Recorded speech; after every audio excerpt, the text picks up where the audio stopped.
guys, your boy Hugo the Savage back again for another review of the Continental from the world of John Wick. Episode 2 entitled Loyalty to the Master, and big up Pablo's toy in the background if you can see it. If you can't, then I'll just mention that for no reason. Straight into this one, I have to say, man, after the first episode, and this is only a 3-part drama, the second episode was very intriguing to me. It had a bit of everything. The plan is finally sealed. The structure of the whole show is I understand it all now, and a few things from the first episode that I needed confirmed have been confirmed, and pretty much we got Winston is on the warpath to try and get revenge on Cormac for killing his brother in the first episode.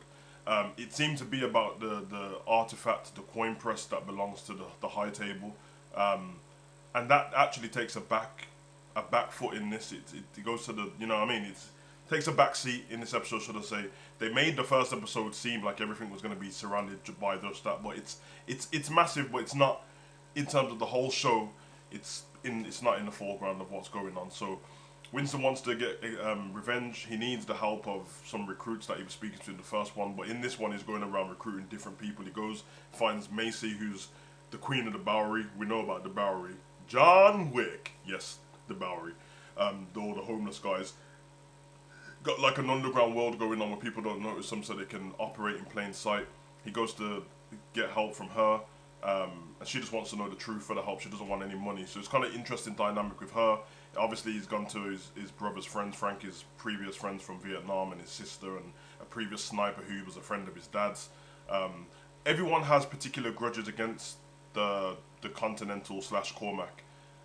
The head of the Continental ground in New York at the moment. So they've all got their own different ways. You've got the police officer we saw him in the first episode having an affair, and we saw some intrigue with the woman he's having an affair with, the both police officers, and she was very interested in trying to research what's going on in the Continental, and he tries to warn her against it in this. So everyone in this tries to warn people against going against the Continental. All of Winston's friends don't do it.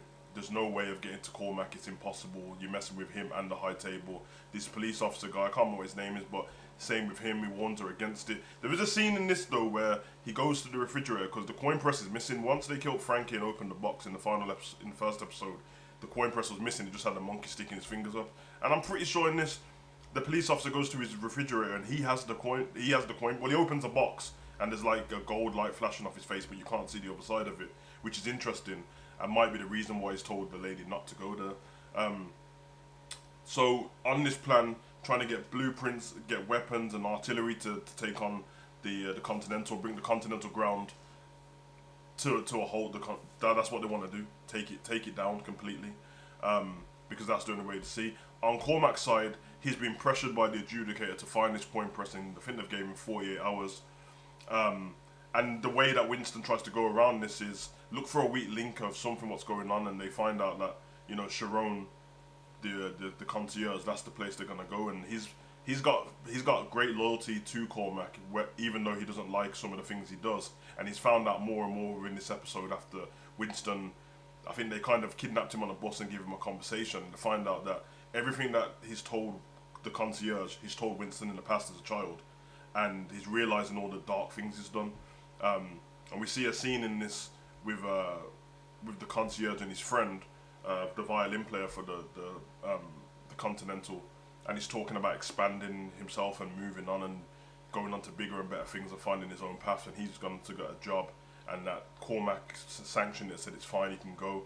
And he kind of tells Sharon to go along with him, and on this it doesn't go well. And when Cormac finds out this, I'll let you guys see what he does to him, but you really find out Mel Gibson, Cormac in this, how brutal he is. And Sharon, upon this, walks in at the end and sees what's happened to his friend. And then you're thinking, like, what's Sharon gonna do? And that's what the cliffhanger is in this, because they've told Sharon the whole plan to take out to take out Cormac.